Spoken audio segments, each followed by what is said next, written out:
Many American collegiate tennis players enjoy the luxury of playing in their own country, sometimes minutes away from their homes.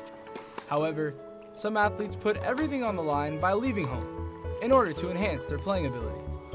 Just having dealt with student athletes from across the world for the last 25 years, I think we have a good idea of things to expect. The homesickness kicks in probably 3-4 weeks into their first semester. They'll have another breakdown another month or two later, and we have the couch ready for them to sit down and have a good cry, but it doesn't take them very long to get back on, back onto track.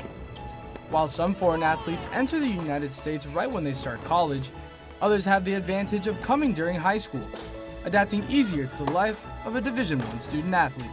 Coming here, I had already lived through the culture shock and the change that most people face when they come in. So being here and growing up with it, I just think I was used to it. 7 out of the 8 FSU women's tennis players came to America from another country.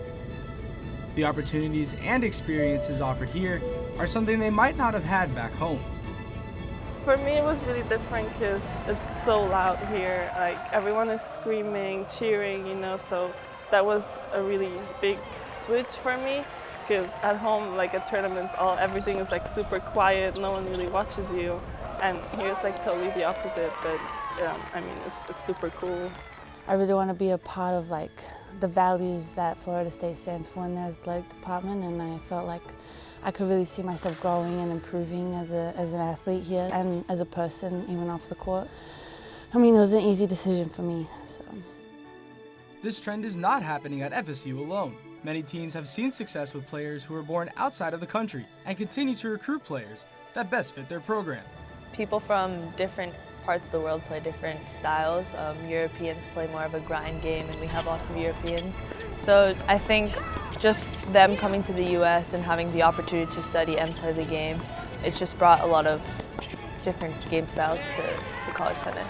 I think one of the things that certainly draws our attention in the recruiting process is how they compete, how they play. I think they know how to make adjustments, they know how to adapt to situations, and are very comfortable in those settings of having to make those changes, and that makes them very, very dangerous competitors. Besides studying their opponent's tendencies, these student athletes can add new aspects to their game by learning from each other, showing that having an international unit can give the Noles a competitive advantage.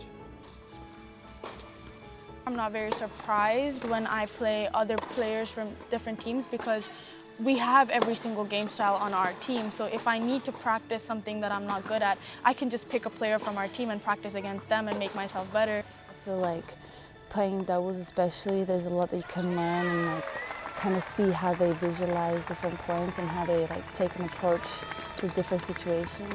The experience these athletes gain while at Florida State also serves as a stepping stone to the professional level. And people don't really understand how much time we spend on academics plus athletics. So going on to a professional level when we don't maybe not have to focus on the academics part so much and can put our entire attention on tennis, it will really help us just take off. Focusing on the rest of this season, the team remains close as they look to make a championship run. It seems every year it's the closest team I've ever had, and I don't know how we keep matching that. But somehow the girls find a way and find the things that are most important to keep this team operating at a high level. I think we're just really close and we're all really good friends, so just being able to fight for each other on court is really special. The Seminole women's tennis team will continue to represent Florida State, but they will never forget where the love for their sport first came from. I'm Anthony Fernandez for Seminole Sports Magazine.